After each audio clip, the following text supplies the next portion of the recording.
Hi, this is Rena Lee from Peer Tutoring Club in Daegu International School, and this is our first lecture videos for AP Calculus BC.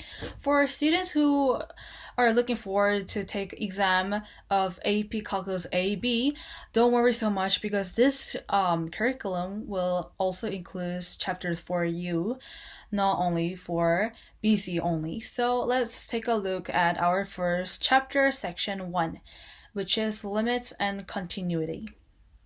This chapter is basic for every calculus, so you better have to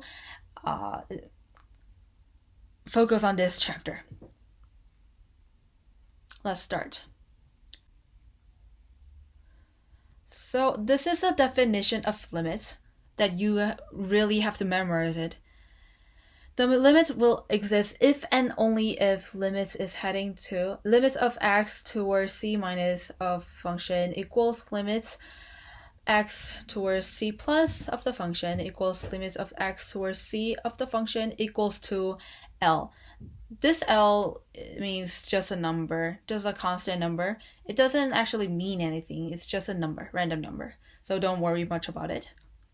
This C plus and a C minus indicates the way of the function is approaching to.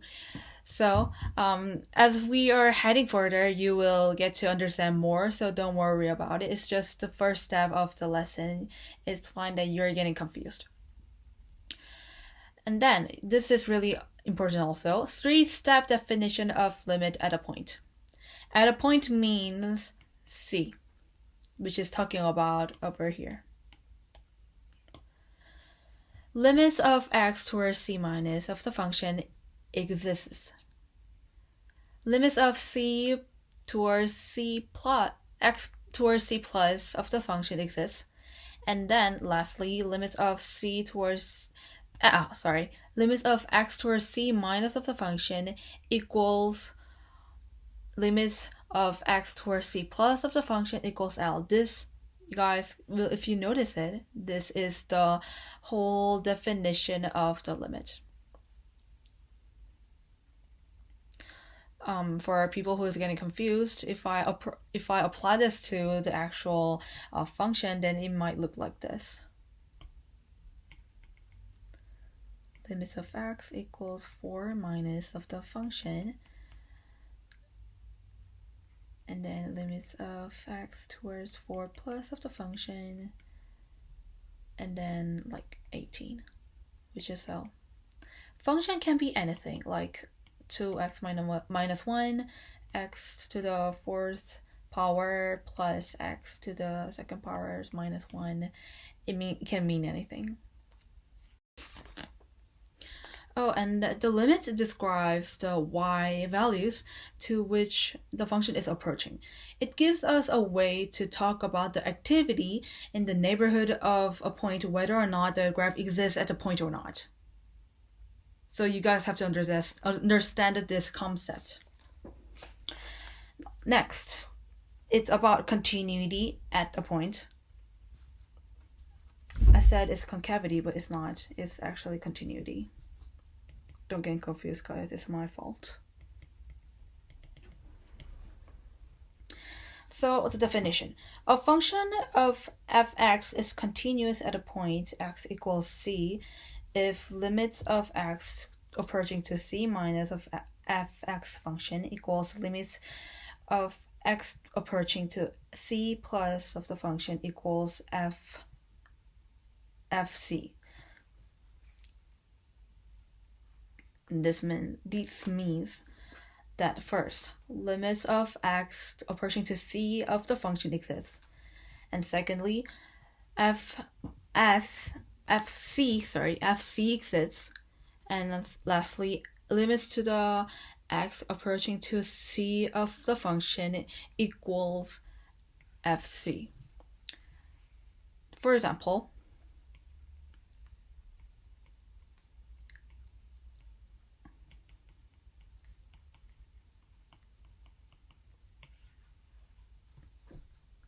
it's like this.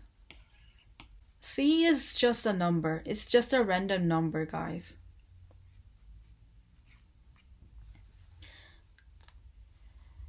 To say to say that a function f is continuous at x equals c means that there's no interruption such as break or hole in the graph of f at c.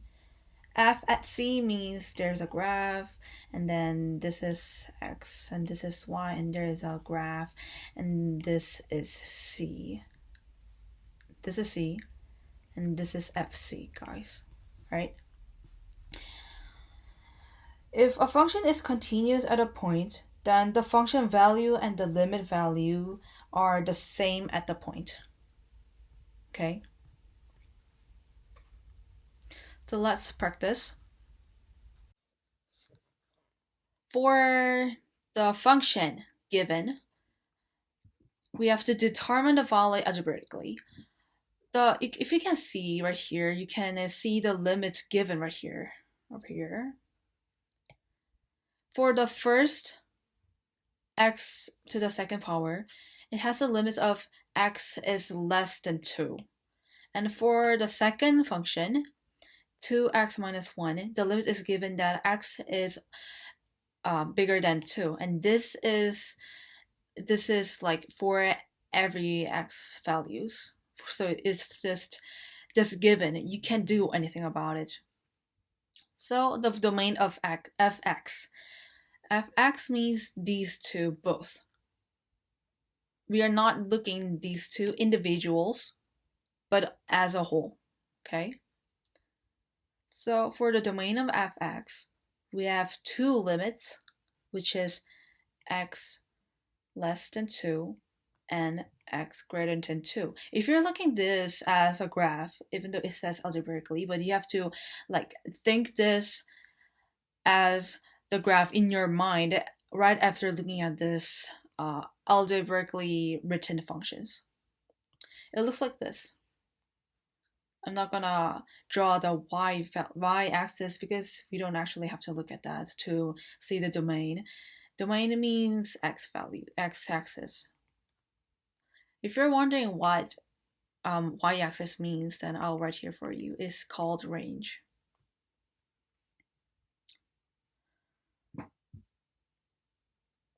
So the domain is given that for function 1, it is, right here is 2, is less than, it's less than 2. And for the second function, it says it is greater than 2. But if you take a look,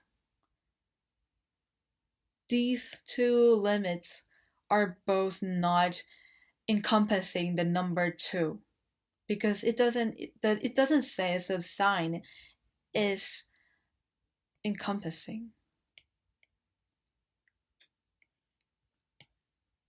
right? If the domain is including 2, then the sign should be like this. I hope you understand what this sign means. So we have to say 2 is not included in a domain. There's a hole. So we can say that the domain of fx is negative infinity to 2 with 2 to infinity. This means like this u means end. You're gonna see this signs a lot of time if you're taking a class with Witzer Coleman. So it's quite nice if you remember this. Okay, second. Limits of x approaching to 2 minus of the function. Algebraically, you don't have to like solve this problem with a graph. It is so simple. Just plugging in the number 2 into the function that matches with the approaching number 2 minus. 2 minus is approaching this way, which means the limit given is less than 2. And the function that we have to apply to is the first one, because it is given that the limits of the function 1 is less than 2, which is 2 minus, given over here. So function is x to the second power, and then what we have to do is just plug in 2 into this function, which is 4, and that's the answer. Pause the video for the second and then just follow the procedure that I just did for the question 2, because it is very, very similar. Pause the video and try, and then just follow my procedure after, okay? I'll start here. For the function, limits of x approaching to 2 plus. This means that the limit given is greater than 2 over here. This means that we have to look at function 2. Got it? So the function that we are gonna use is 2x minus 1, and we are going to plug in 2 for this function, which is 4 minus 1, 3.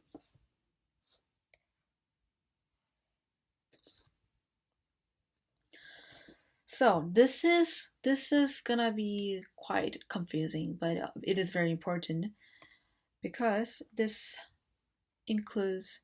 it requires you to remember the definition of the limits. Try first and then check your answer, all right? So previously we solved the question 2 and 3, which is limits of x approaching to 2 minus and limits of x approaching to 2 plus. And then as you remember, the limit defines as limits x towards 2, c minus a function equals limits of x approaching to c plus of the function equals L. Which means to satisfy the limits, the value that you got as an answer for number 2 and number 3 should equal to each other. But as you can see, the answer you got is different. Therefore, the answer for number 4 is D&E. We can't find the answer because it is not given. It's called D&E. I forgot what it exactly means, but I can find it for you later. Okay, and for number 5, try first and then check your answer.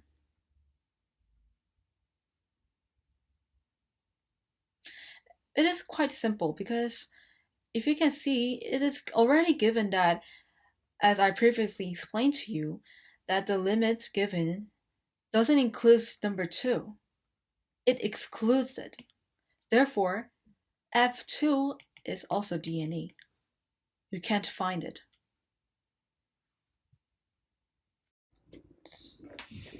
So now we will continue with the continuity question. Using the definition of continuity, determine whether the graph of hx is continuous at the following.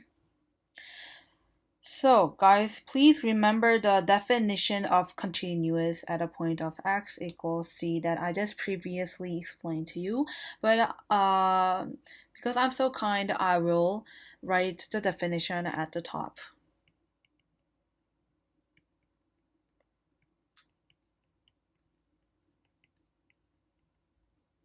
I want you to just pause the video for a second and then just try this problem as your own without my help.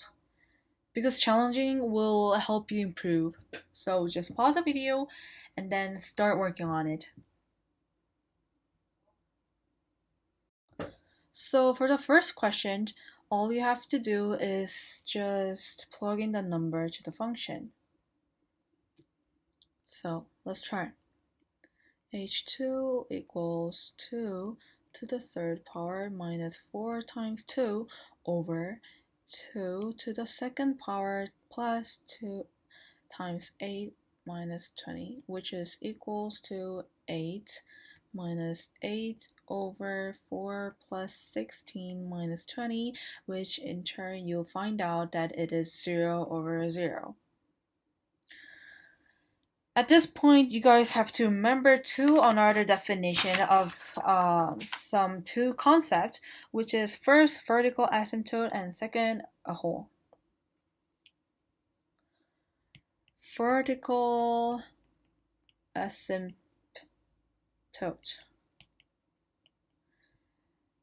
If the function is given like this,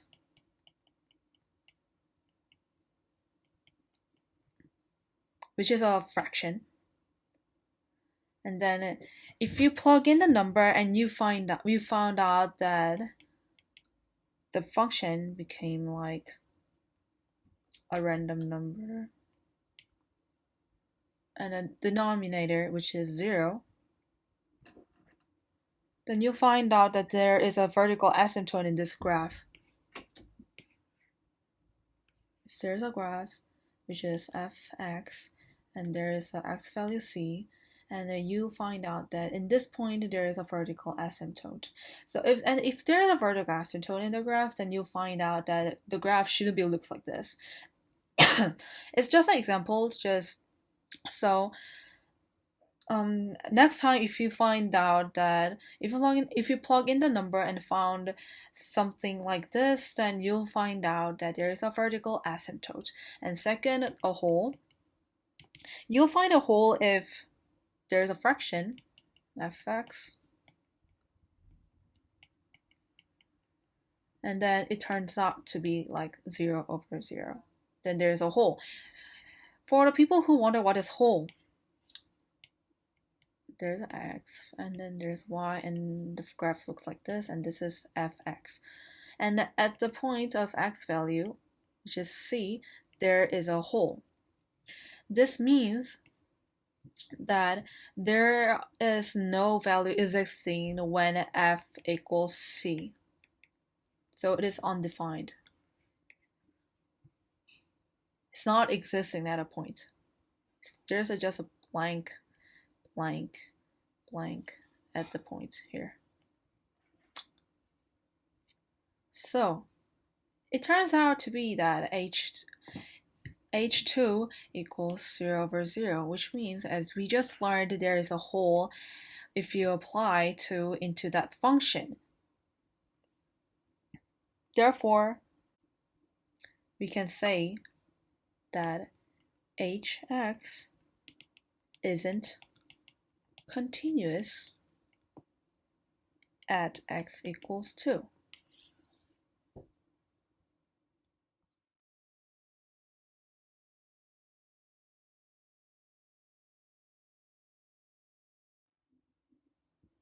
You guys have to remember the definition of continuity, right? h0 equals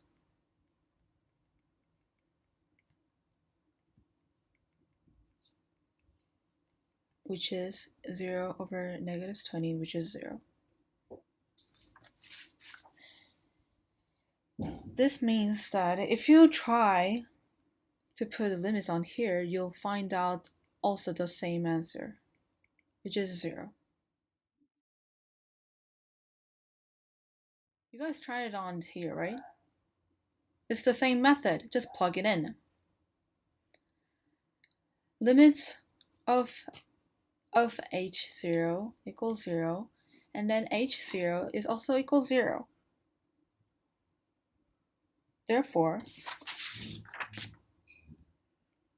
limits of x approaching to 0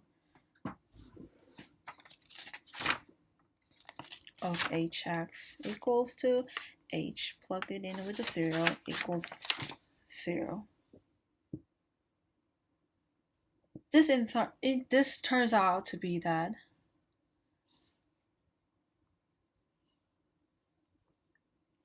hx is continuous at x equals 0. It's just simple. And then the last question, which is x equals -10. Don't forget your definition of the continuity, and then just pause the video and just try it first. Okay, so let's plug it in first. hx equals h to the third power negative h.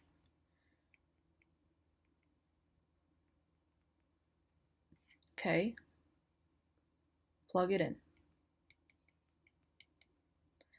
Don't forget, you guys can use a calculator for everything, for MCQ and FRQ. So guys, please don't waste your time, because you know that all of the exams are in time limits. Just plug it in, okay? If you plug this number in your graphing calculator, you'll find out that it'll result into undefined. Leave it right here, and then we'll continue with the next step, which is putting the limits on this function. Limit of x to the approaching -10 minus the function, and then limits of x approaching to -10 plus of the function. If you think of the graph, which is x-axis, and this is -10, -10 to the minus is saying that this is approaching this way, and -10 plus is saying it is approaching that way. Okay, the closest value, which includes -10 to the approaching to the negative way, is -11, and then the closest value that includes in -10 plus is -9. So plugging in these values into hx and find out what you guys will have. For -11, you'll find out that it will result into -99, and then for if you plug in -9, you'll find out that it will result into 63. Using the graphing calculator, if you graph this on the calculator, then you'll find out that this graph is not stopping. It is keep going on, which means that if you plug in -10 to the negative approaching, then you'll find out that this is -infinity and this is +infinity. As a result, we can see that this hx is also not continuous as -10, because every value you find out here and here and here is not equal to each other. Think of the definition of continuity, okay? hx is not continuous at x equals -10. This is all for today. So thank you for watching my first video. I know it is quite not organized, but I think I can enhance the quality of my lecture later on. Thank you for watching, and please take another interest in any other lecture videos on our website. And don't forget that starting from October 14th, we are opening our study hall in upper library. Last year it was lower library, but guys, it's changed. So please, I want your interest on our club, and thank you so much, and have a nice day.